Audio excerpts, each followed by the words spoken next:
இன்னைக்கு என்னோட Friday evening routine தான் பார்க்க போகிறீங்க. மணி 4 ஆயிருச்சு. ஸோ லாக் ஆஃப் பண்ணிவிட்டு நேராக கூட்டிகிட்டு வரதுக்காக கிளம்பிட்டேன். வெளியில் வெயில் கொஞ்சம் அதிகமாக இருக்கிறதுனால சன் கிளாஸஸ்லாம் எடுத்துகிட்டு போனேன். இதுதான் பசிலா ஹெல்சிங்கியோட ஒரு மெயின் ஜங்ஷன்னு சொல்லலாம். இங்கேருந்து நேராக டே கேருக்கு வந்து அந்த ஜங்ஷனுக்கு நான் ட்ரெயினில் வந்தேன். அப்புறம் அங்கேருந்து ட்ராம் பிடிச்சி போகலாம், பஸ் பிடிச்சி போகலாம். நான் வந்து ட்ராம்லாம் நின்றுட்டு இருந்துச்சு. ஸோ அதுக்காக வெயிட் பண்ணிட்டு இருந்தேன். பட் என் நேரம் சரியில்லைன்னு நினைக்கிறேன். ட்ராம்லாம் ஏதோ அங்கே பிளாக் ஆகிடுச்சு. ஸோ பஸ்ஸை பிடிச்சி நேராக பிக் பண்ண வந்துட்டேன்.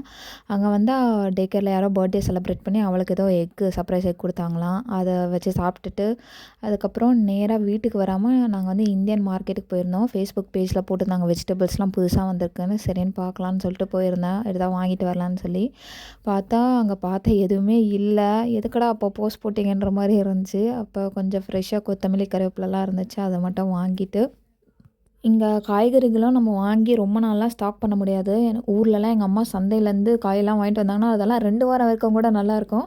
பட் இங்கே இருக்க வெஜிடபிள்ஸ்லாம் நம்ம ஊர்லேருந்து இம்போர்ட் ஆகி வரதுனால வாங்கி ஒரு 2 நாள் தான் தாங்க. நீங்கள் ஃப்ரிட்ஜ்லேயே வச்சாலும் இல்லாட்டி அழுகிரும், காஞ்சிரும், கெட்டு போயிடும். அதனால நான் வந்து அடிக்கடிக்கு 2 டேஸ்க்கு ஒன்ஸ் அந்த மாதிரி தான் வந்து வாங்கிட்டு போவேன். எதுவுமே இல்லாத வச்சு நான் வந்து பச்சை மிளகா, கறிவேப்பிலை அது மட்டும் தான் வாங்கிட்டு பில் போட்டுட்டு அப்புறம் வெளியில் வந்து சூப்பர் மார்க்கெட்டுக்கு வந்தேன். வீட்டுக்கு வந்து கொஞ்சம் பன்னீர் அதெல்லாம் வேணும்னு சொல்லிட்டு நம்ம ஒன்று வாங்க வந்தால் நேராக வந்து வழியிலே ஸ்ட்ராபெரியை பார்த்துட்டு என்னை மடக்கிட்ட எனக்கு வாங்கி தந்தால் தான் ஆச்சு வாங்கி கொடுன்னு.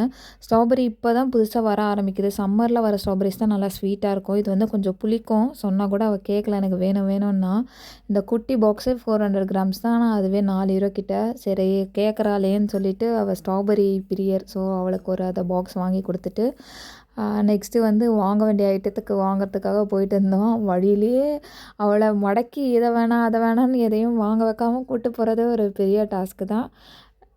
அதையும் போயிட்டு அந்த செக்ஷன்லேருந்து வாங்கிட்டு நெக்ஸ்ட்டு பில் போட்டுட்டு வீட்டுக்கு போகலான்னு பார்த்தா இந்த ஏரியாவில் வந்து ஒரு குட்டி இந்தியன் ரெஸ்டாரண்ட் இருக்குது. வழியிலேயே அதை க்ராஸ் பண்ணி தான் நாங்கள் வந்து வீட்டுக்கே போனோம். ஸோ அந்த இடத்துலையும் வந்து லாக் பண்ணிட்டா, இந்தியன் ரெஸ்டாரண்ட்டில் எதாவது வாங்கி கொடு அப்படின்னு சொல்லி. சரி நானும் இன்றைக்கி ஃப்ரைடே ரொம்ப நாள் ஆச்சு வெளில எதாவது சாப்பிட்லான்னு சொல்லிட்டு கடாய் சிக்கன் அதை வாங்கியிருந்தேன். இங்கே வந்து டேஸ்ட்டு ஓகேவாக தான் இருக்குங்க. நார்த் இந்தியன் ஸ்ட்ரீட் ஃபுட்ஸ் எல்லாமே கிடைக்கும் இந்த கடையில். அவள் வந்து சிக்கன் பக்கோடா வேணும்னு கேட்டாள். சரி அது ஏதோ சிக்கன் பக்கோடான்னு இருந்துச்சு. அவள் வந்து லாலிபாப் வேணும்னு கேட்டாள். ஆனால் பக்கோடான்னு இருந்துச்சு. எல்லாம் ஒன்றா தான் இருக்கும்னு சொல்லிட்டு அதையும் வாங்கிட்டு பில் பண்ணிவிட்டு வீட்டுக்கு கிளம்புனோம். இங்கே மோஸ்ட்டாக வந்து இந்த நார்த் இந்தியன் ஐட்டம்ஸ் ஃபுட்ஸ் தாங்க நிறைய கிடைக்கும். நம்ம south Indian authentic south Indian ரெஸ்டாரண்ட்ஸ்லாம் வந்து கம்மி தான். கம்மின்னு சொல்கிறதா இல்லவே இல்லைன்னு சொல்லலாம். வீட்டுக்கு வந்து பார்த்தா நான் நினச்ச மாதிரி அந்த சிக்கன் பக்கோடா வந்து சிக்கன் போண்டாவாக தான் இருந்துச்சு. பட் மற்றபடி அந்த கடாய் சிக்கன்லாம் ஓகே. தேங்க்ஸ் ஃபார் வாட்சிங்.